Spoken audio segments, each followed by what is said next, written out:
Operating cars can bring your old-age railroad to life from the press of a button, if it works.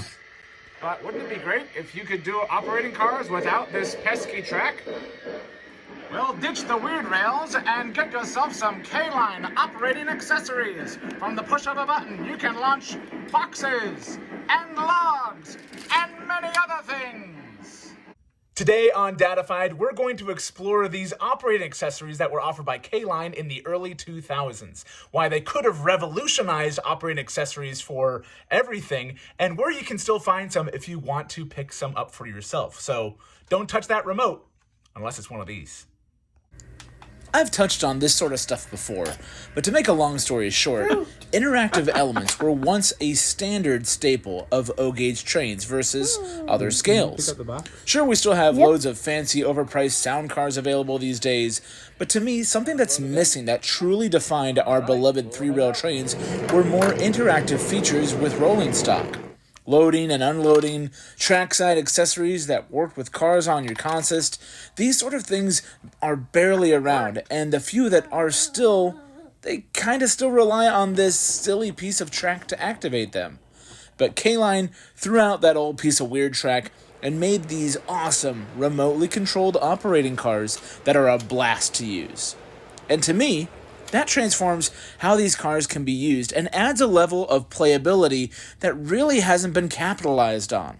We'll touch on that closer to the end, but right now, I have to show you how these things work.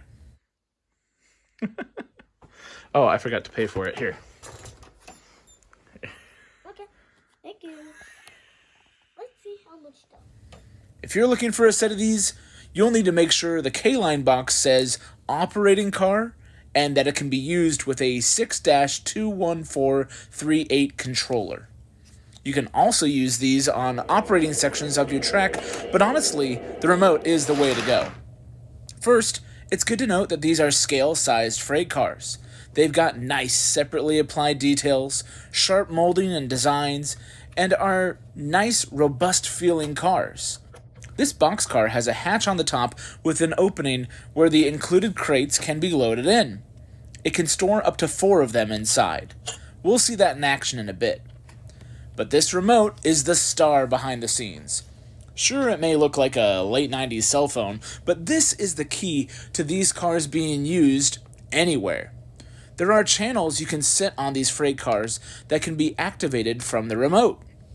Main channels A, B, and C, as well as sub-channels 1 through 0.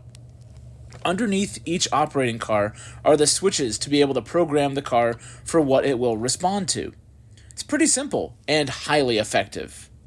On this boxcar, you'll notice one door can open freely. This is handy if you get something stuck inside the boxcar. The other side is spring-loaded and not really intended to be opened by hand. This is the business end.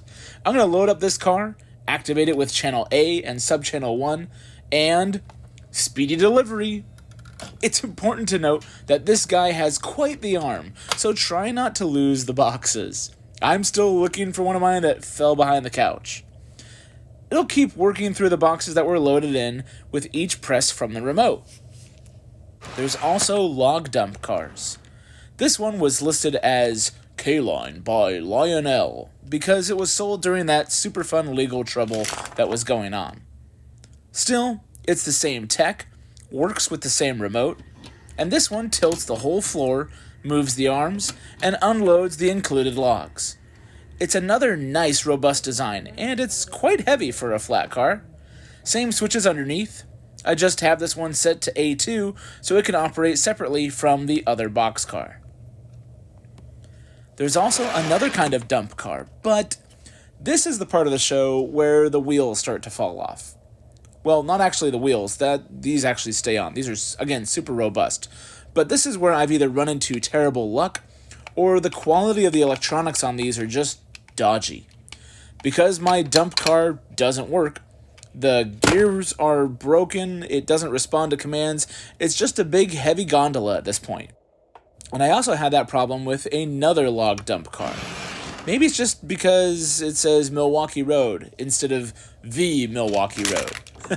But at least I was able to unhook the little arm that moves this, and now we can use it manually. it's heavy enough to still kind of sit on its own. But neither of these two are as bad as the zinc rot Pennsylvania log car I managed to find. It was literally disintegrating in the box when I got it. No sign of it in the photos since it had never been opened, so I figured this would be a surefire win, but nope. Bad luck again. So out of these 6 K-Line operating cars I've managed to find, 3 of them work flawlessly, 2 were non-responsive, and 1 was turning back into dust. That's not a very encouraging track record for finding these secondhand. I don't know if you noticed, but call my railroad the secondhand overland, so that's kind of a big deal for me. The best advice I can give is to find ones that have been tested and confirmed to work.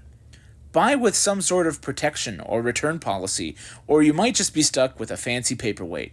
Or, there is another way to get these. You see, when the legal dust had settled with K-Line, Lionel got most of their stuff. But some of it also went to Bachmann, who are better known for their HO scale trains.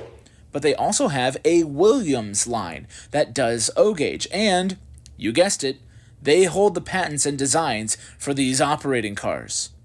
Oddly enough, you can still buy these brand new from them. Same designs, same remote. Heck, they even still work together with the original K-Line and Lionel branded K-Line stuff.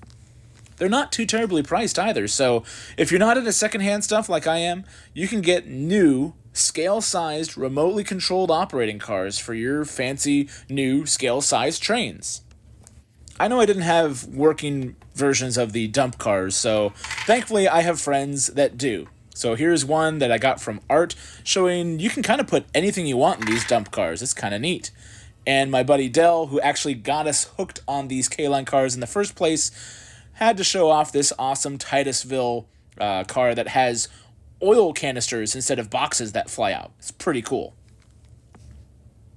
As you can see, these are awesome products when they work. But the ones we do have get a lot of use and add a level of interactive fun to our layout that you don't get from other cars.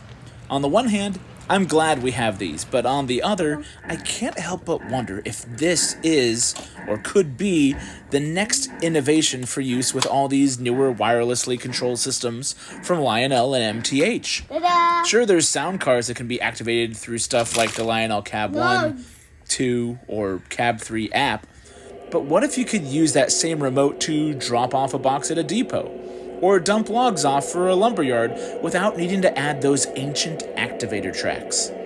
Bluetooth could really bring this idea that K-Line had into the modern era.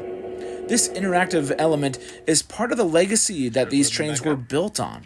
Let me know in the comments if you'd like something like this, if it could be used through the WTIU or Base 3, for example. Let's bring playability back to O-Gauge and make it fun again. We've made videos on K-Line products before, so if you're a fan of these, check out this playlist. Be sure you subscribe and hit the bell so you can see what's new on our channel. There's at least one new video every week, and we work hard to make quality content for you, so I hope you enjoy the rest.